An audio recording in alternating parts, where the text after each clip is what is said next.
Bonjour et bienvenue dans la quotidienne de School TV, l'émission qui vous raconte l'éducation au quotidien. Au sommaire aujourd'hui, inégalité, inclusion, laïcité, harcèlement, ce sont quelques-uns des grands enjeux de l'école identifiés en cette rentrée par le mensuel Sciences Humaines. On va faire un tour d'horizon avec l'invité du Grand Oral, Cécile Pelletier. L'anti-sèche des Maguessel. L'anti-sèche, vous le savez, c'est la façon dont l'actualité résonne dans l'école ou dans l'éducation. Double actualité, aujourd'hui un anniversaire et une exposition, ceux de Lego. On en trouve dans toutes les maternelles. Emma va nous le raconter. À l'heure de la récré, toujours avec Emma, ambiance sieste et on va s'endormir en musique. Et puis enfin, vous avez rendez-vous avec Sandra Ferreira, notre nutritionniste diététicienne. C'est demain la journée européenne du bio. Elle vous dira si le bio c'est vraiment bon pour les enfants. La quotidienne de School TV, c'est maintenant, c'est parti, Grand Oral.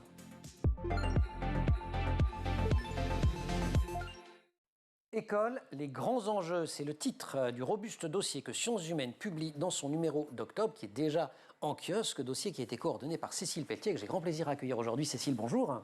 Bonjour Emmanuel. On ne va pas épuiser tous les sujets et tous les enjeux que vous traitez dans ce numéro, avec beaucoup de chercheurs, des journalistes, il y a du reportage, il y a plein de choses. Mais il y en a quand même un, si on devait choisir une colonne vertébrale qui parcourt quasiment tout votre dossier, c'est celui des inégalités. Nous avons, écrivez-vous, le meilleur système éducatif au monde, mais pour la moitié seulement de nos élèves. Et oui, tout à fait, Emmanuel.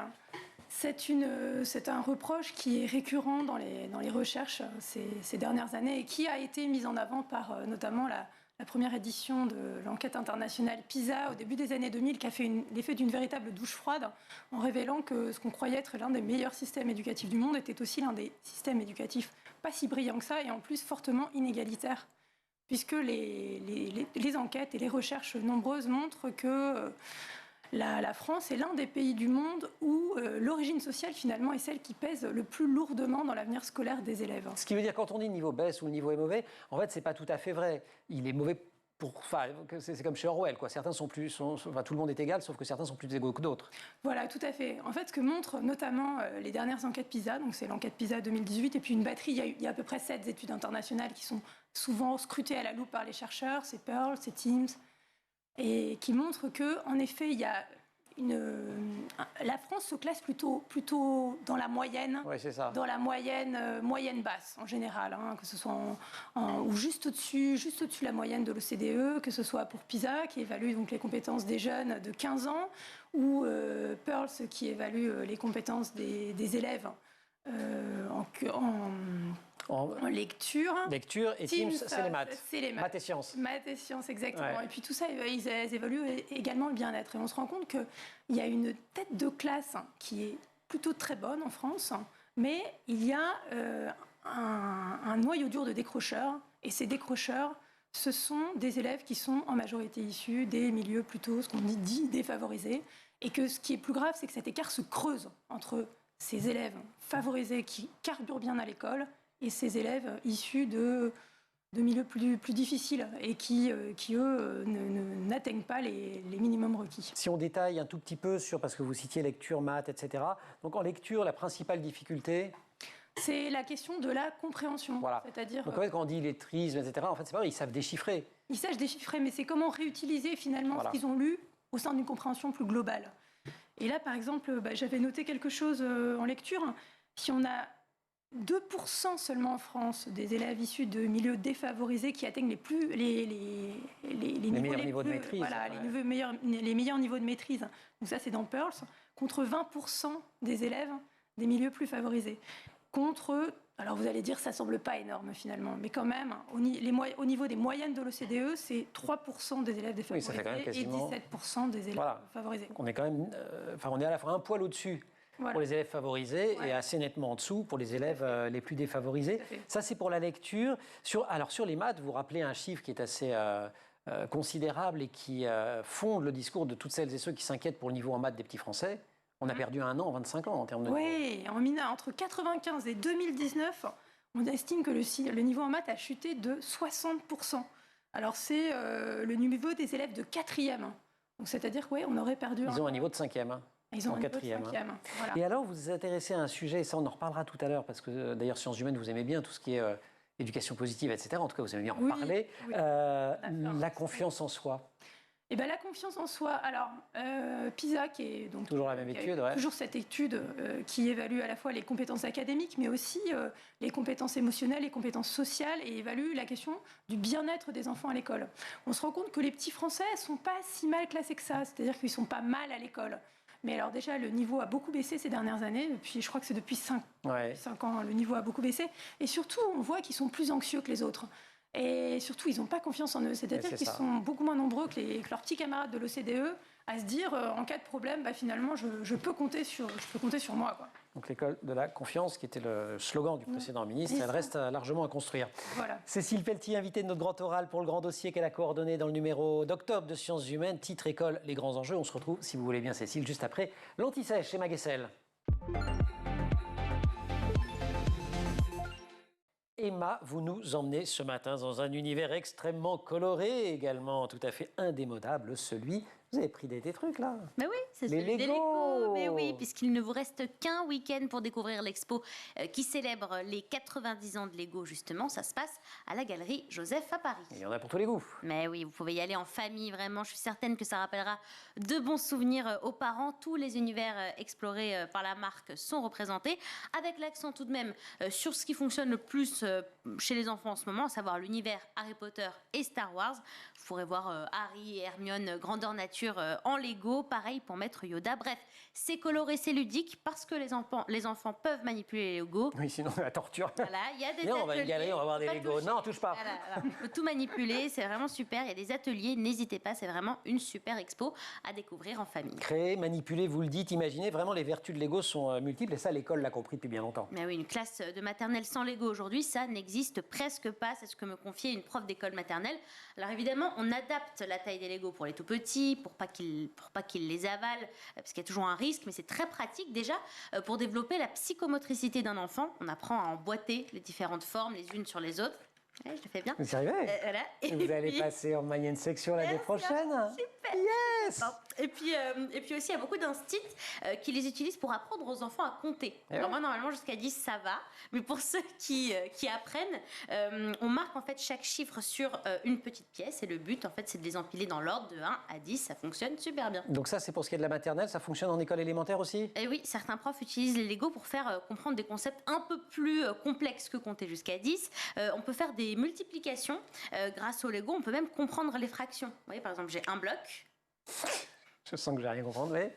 Un demi, plus un demi, un autre bloc, et hop, c'est un peu compréhensible. Ça fait 2 blocs. Ça fait 2 blocs. Yes. Un demi, plus un demi. Ça va vous les remonter vos statistiques, Cécile, vous allez voir. Merci. Non, mais en réalité, c'est vraiment l'apprentissage par le jeu, et ça peut parler à des enfants pour qui les maths, c'est pas forcément une partie de plaisir. Lego a pris ça extrêmement au sérieux. Je crois qu'ils ont également développé tout un système d'apprentissage qu'ils ont appelé Lego Education. Et oui, c'est destiné aux primaires, ça aussi. C'est un ensemble d'activités ludiques, de problèmes à résoudre, d'histoires à créer avec l'univers Lego. Le prof se rend sur le site officiel de Lego Education. Oui, on le dit en anglais, mais c'est peut-être Lego Education d'ailleurs. Vous avez raison. Et choisit une activité. Il y a toute une fiche détaillée.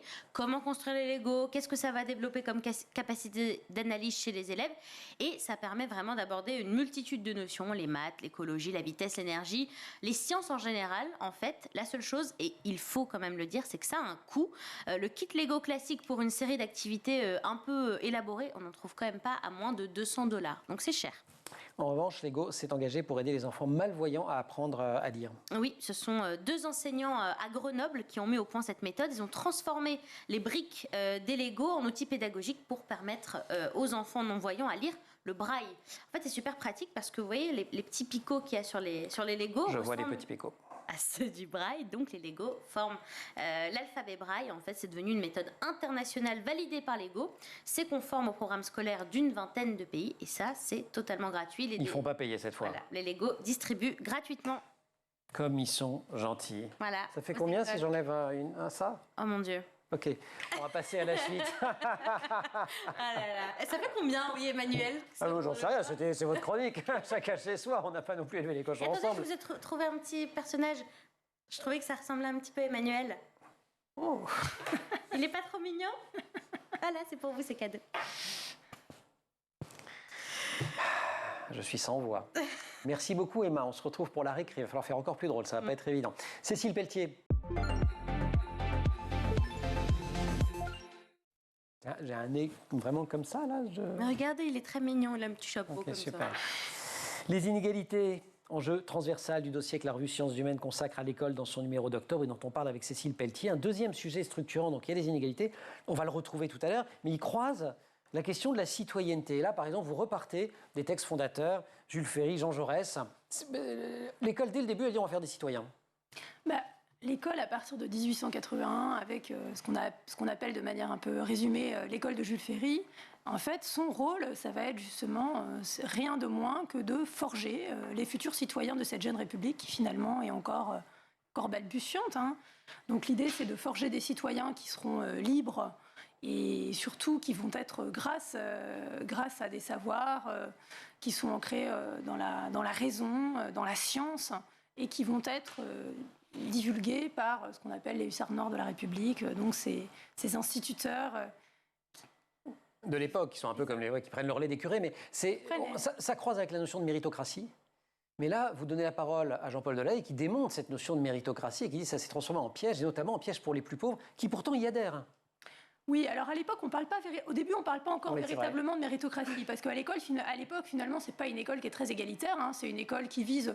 Il y a deux circuits. Il y a l'école du peuple, on va à l'école, on va à la communale jusqu'à 13 ans, et puis le petit lycée pour les enfants des classes. Oui, qui sont les grands lycées de centre-ville qu'on connaît encore, où en fait on entrait quand on était tout petit, mais il y avait 5% de la population là-dedans. Cette convergence, on va dire, entre ces deux écoles date plutôt de cette première moitié du XXe siècle.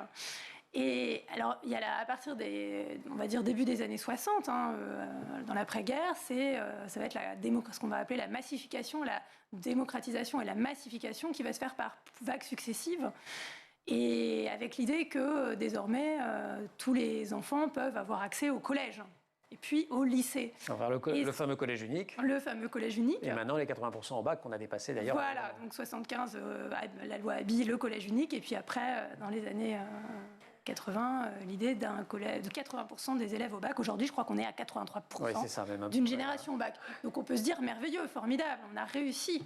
Mais ce que nous expliquent plusieurs des chercheurs qui ont contribué à ce numéro de sciences humaines, je pense notamment à Marie Durubella, mais il y a aussi donc Jean-Paul Delahaye, qui a été aussi justement un ancien DGESCO, donc directeur général de l'enseignement scolaire, qui lui dit que justement ce mythe, il appelle ça le mythe, l'écran de fumée de la méritocratie, qui dit que finalement l'école aurait cette capacité un peu, presque un peu magique, de pouvoir créer les conditions d'une compétition juste qui permettrait finalement d'effacer les différences sociales. Or, vous nous l'avez dit dès le début en citant les chiffres, notamment de l'étude PISA, ça ne marche pas. Ça ne marche pas comme ça. Mais ce sont ceux qui sont le plus victimes finalement de ce système. Je ne dirais pas que c'est ceux qui le défendent le plus, mais en tout cas, ils le défendent eux aussi. Donc c'est compliqué à changer. Il y a toujours cette foi très ancrée dans l'école qui dit que c'est l'école de la République.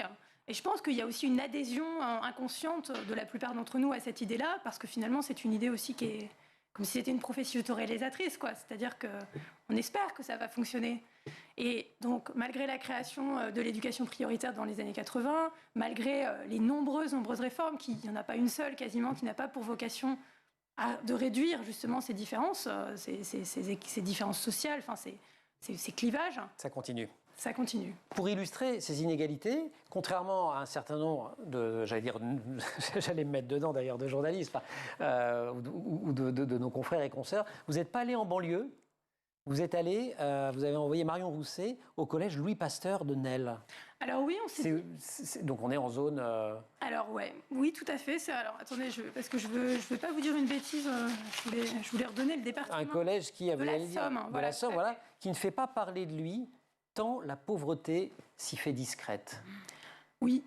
Alors, ce qu'on a cherché à montrer là, en fait, on parle beaucoup des banlieues, et je pense qu'en filigrane, ça traverse l'ensemble de notre dossier, parce que c'est un terrain qui est énormément étudié par les chercheurs, évidemment, ô combien important, et l'idée n'est surtout pas de le minimiser, bien sûr. Pas du tout de minimiser, mais on s'est dit que ce serait intéressant aussi d'aller voir en zone rurale ce qui se passe. On est allé dans un collège qui est un collège où les élèves réussissent plutôt bien, puisqu'en fait, je crois qu'il y a 94% de réussite au brevet, contre 80. Oui, ils sont un peu au-dessus de la moyenne. Je me souviens d'avoir lu Ils sont au-dessus de la moyenne.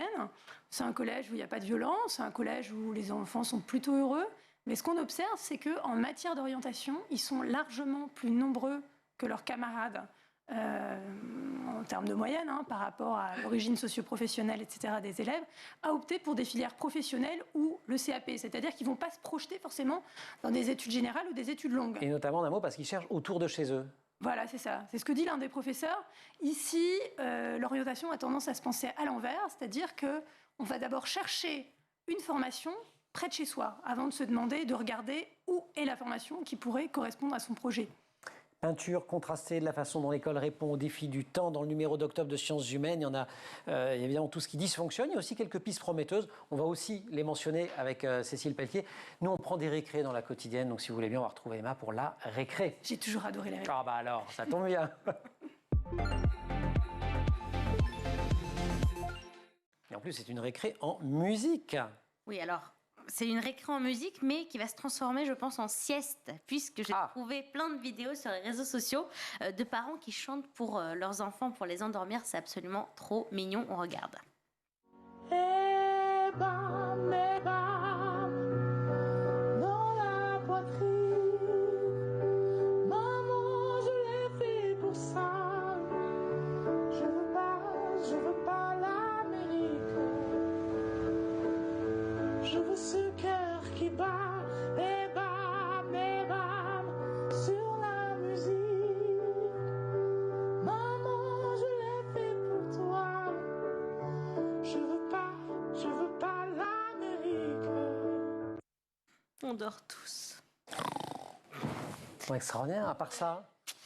Les berceuses sont très bénéfiques. Mais oui, pour les ça adultes. permet vraiment Non, je rigole, pour les enfants. Pour les enfants, mais pour les adultes aussi. Ouais. Ça permet de renforcer le lien affectif qu'il y a avec ses parents. On le voit, la petite fille en pleine confiance avec son papa en train de s'endormir. Il y a aussi le contact avec Mais oui, avec le la contact peau, avec qui est la quelque chose peau, qui est très absolument. important. Voilà. Et puis, ça développe aussi l'oreille musicale. Quand on écoute, on écoute une berceuse chantée par ses parents ou tout simplement une berceuse instrumentale, ça permet d'éveiller le bébé. Les spécialistes disent même que ça prépare l'enfant au langage. Et on avait accueilli l'autrice espagnole d'un best-seller sur le sujet, sur le sommeil des enfants, qui disait aussi, puis qu'il y a la notion de répétition, qui est quelque chose d'absolument fondamental. Et je vous en ai trouvé une petite dernière pour la route. Alors, la plus mignonne de toutes celles que j'ai trouvées, regardez.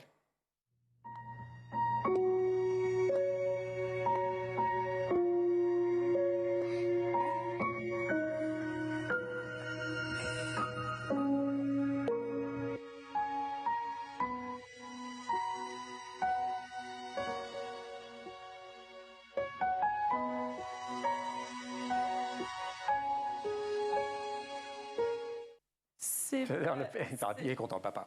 Il se marre. Regardez, je sais faire à tous les coups. Vous avez vu, c'est immédiat. Ouais, excellent, c'est magique. Merci pour cette petite récré, petite sieste. C'est ce qu'on fait. En fait, c'était la maternelle en fait aujourd'hui. Voilà, c'était le Lego et la sieste. Super. Voilà, le Lego. Allez, on se réveille avec Cécile Pelletier, de la rédactrice en chef adjointe de la revue Sciences Humaines. À la une de Sciences Humaines du mois d'octobre, École des grands enjeux, grand dossier coordonné donc par notre invitée Cécile Pelletier. Dans les nouveautés, plutôt sympathiques, il y a la place du numérique. Et vous donnez notamment la parole à un chercheur qu'on aime bien ici, qui est Grégoire Borst, qui, pour le coup, semble dire que le numérique profite un peu à tout le monde.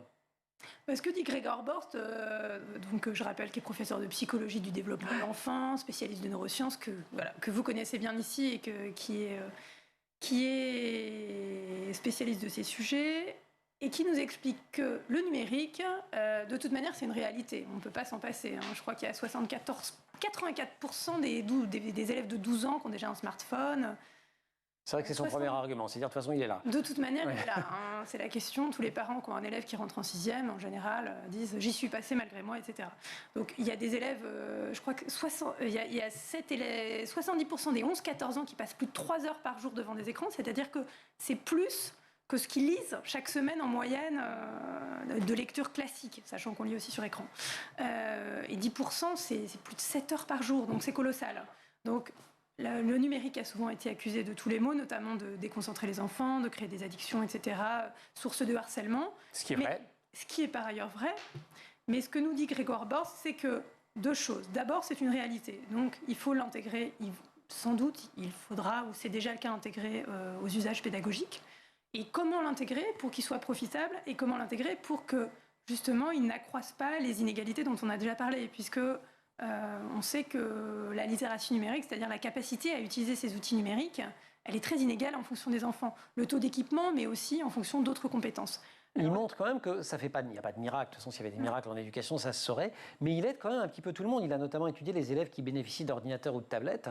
Voilà. En moyenne, ils gagnent quelques places, c'est ça Tout à fait. Il a montré qu'en fait, en 2015, on a distribué plein de tablettes aux élèves, des tablettes, des ordinateurs, et il montre que dans les classes où les élèves ont eu une tablette individuelle, c'est-à-dire où chaque élève a sa propre tablette, et bien oui, les élèves, et notamment les élèves issus de collèges avec une population défavorisée majoritaire, gagnent plusieurs rangs dans la classe. Et donc si on veut voir un petit signe, j'allais dire d'espoir, si on croise des sujets dont on parle depuis le début de l'émission, c'est-à-dire la persistance des inégalités, mais aussi une très belle promesse éducative faite par le pays depuis le 19e siècle, et dire on va scolariser le plus grand nombre de personnes possible, là on a peut-être un point de passage qui permet d'individualiser mieux les parcours, tout en faisant du chiffre. Je le dis avec des mots un peu caricaturaux, mais c'est ça l'idée. À condition que les enseignants évidemment soient formés à cela, et à condition que les pratiques pédagogiques soient étudiées, soit raisonné et fait l'objet de recherches. Ah oui, c'est pas magique, bien sûr. C'est pas magique, et notamment il montre que c'est un moyen de gérer l'hétérogénéité des classes, c'est-à-dire comment on arrive à faire avancer des élèves qui, comme on l'a vu tout à l'heure, ont des niveaux de plus en plus divers au sein d'une même classe. Et justement, grâce à des logiciels adaptatifs qui sont adossés à des algorithmes qui permettent de proposer dans certains cas une progression un peu différente aux élèves en fonction de leur niveau, de leur difficulté. Ça peut être un moyen justement de lutter dans une certaine mesure contre ces inégalités. Bonne nouvelle pour certains élèves, hein, toujours dans votre revue, les jeux vidéo, c'est pas forcément un ennemi. Pas forcément, non. Encore une fois, toujours ça. Faites rêver, faites rêver. Voilà. Brouillez-vous avec les parents, allez-y, je vous laisse y aller.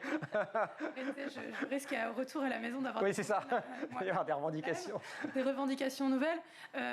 Non, en effet, il y a des études qui ont montré que l'utilisation donc pareil, encadrée selon certains protocoles de certains jeux vidéo, qui permettent de développer les réflexes ou la concentration, etc., ont eu des effets positifs pour des élèves qui étaient atteints de dyslexie, par exemple. Et ça permet aussi de développer des compétences, ce qu'on appelle les compétences plus transversales, que sont la concentration, la réactivité, oui, il y a des compétences de... Oui, c'est ça. La mémoire, hein, voilà. Donc c'est un grand levier d'apprentissage. Tout le mal qu'on dit de l'école, ça c'est Héloïse Lérité, votre patronne, qui l'écrit dans son édito. Vous apprenez ses éditos par cœur, j'imagine. Bien sûr, je l'écris. Logiquement. Alors là, en l'espèce, c'est Cide Pénac, hein, qui est un ancien cancre, quand même, devenu prof et romancier. Et il dit que tout le mal qu'on dit de l'école nous cache le nombre d'enfants qu'elle a sauvés des tares, des préjugés, de la morgue, de l'ignorance, de la bêtise, de la cupidité, de l'immobilité ou du fatalisme des familles. Donc il y a peut-être quand même un message, malgré le caractère... tous les problèmes que vous dénoncez, qui est aussi de dire qu'il y a un tas de choses qui fonctionnent. Cette couverture, oui, évidemment qu'il y a des tas de choses qui fonctionnent. Et notamment, il y a énormément d'enseignants, il y a énormément d'équipes de terrain qui sont extrêmement mobilisées et qui sont en train d'innover en permanence sans en référer forcément à la hiérarchie. Exactement, et qui tentent des choses au quotidien. Et je pense que ça repose beaucoup sur l'humain et beaucoup sur les équipes.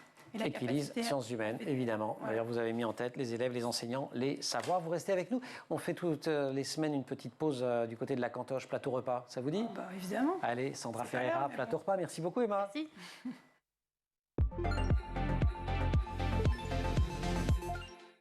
Plateau repas, c'est notre rendez-vous avec Sandra Ferreira. Sandra, bonjour. Bonjour. Nutritionniste, diététicienne avec vous. Alors d'abord, on dit que c'est la journée européenne du bio. Demain ? C'est ça. Et donc, une date qui... Pourquoi d'ailleurs demain, c'est pas choisi au hasard, en fait ? Non, c'est parce que c'est l'équinoxe d'automne, en fait. C'est l'harmonie entre l'agriculture, tout ce milieu-là, le jour de l'automne. Et c'est donc le moment de sensibiliser au bio. D'où cette tenue d'un verre bio. Oui, et regardez, alors ils sont extraordinaire. Et alors, qu'est-ce qu'on appelle finalement le bio ? Et je précise que ça... Regardez, vous cultivez des c'est ça vient de mon jardin. Vous voulez quelques raisins ? Tentez. Alors, ce n'est pas bio, diront.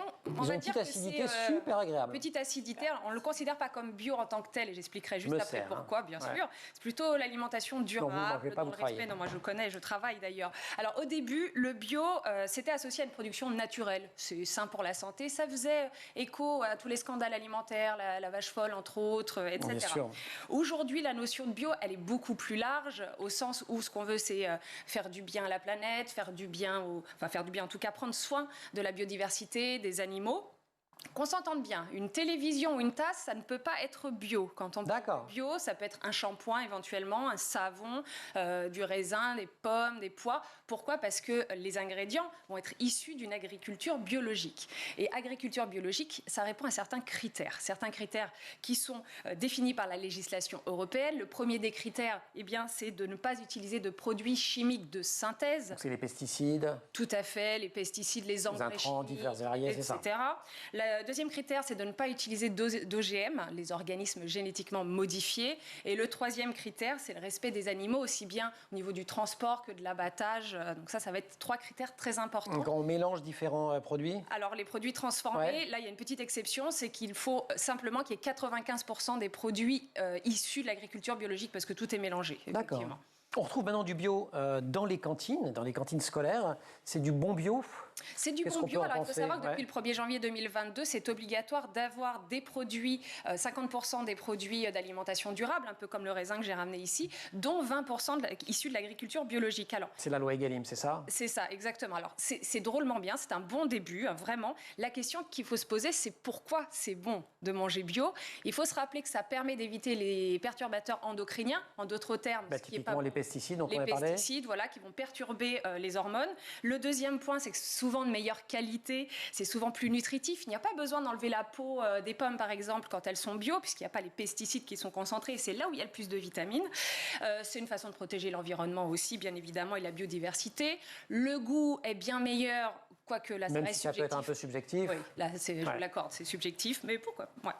Et c'est une façon de prendre soin aussi des animaux de manière générale. Donc le bio, c'est bon pour vous, c'est bon pour les hommes, pour la planète, pour les animaux. Et ce n'est pas encore parfait, mais ça a le mérite d'exister. D'accord, mais justement, alors si c'est pas parfait, est-ce qu'il y a des produits en particulier dont il faudrait se méfier? Est-ce qu'il y a des points de vigilance? Typiquement, oui. Les pâtes à tartiner...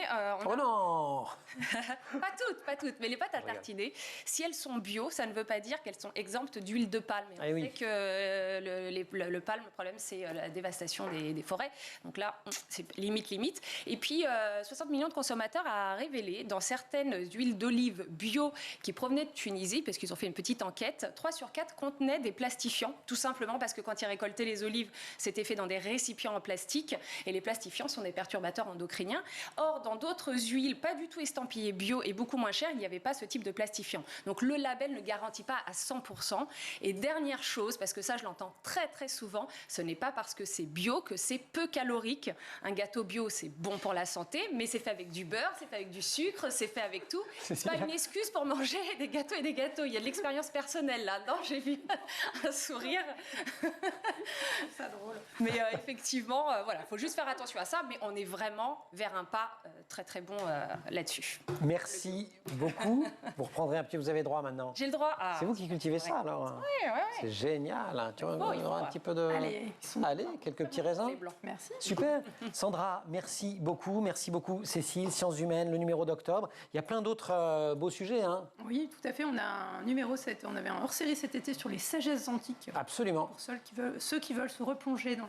Oui, parce qu'on a le droit même pendant l'année, pas juste l'été, quoi. Exactement. On a aussi un beau numéro sur l'éducation positive. Dont Héloïse Léreté était venue nous parler ici Exactement. même. Voilà. Et ce super dossier, École, les grands enjeux, sciences humaines, c'est le numéro d'octobre. Merci beaucoup. La quotidienne, c'est fini pour aujourd'hui. Merci aussi à toute l'équipe. Vous allez avoir droit à votre raisin d'agriculture responsable et vont avoir droit au raisin. Colline Hamel, qui s'est préalablement occupée de notre maquillage. Marine Plantet, qui a préparé l'émission et qui aujourd'hui était assistée en régie par Benjamin Saillard. Au son, Héloïse Merlin, à la réalisation, Raphaël Morel. Vous restez sur School TV évidemment et vous nous retrouvez nous en permanence sur Internet et sur les réseaux sociaux. Un petit peu de raisin encore là-bas.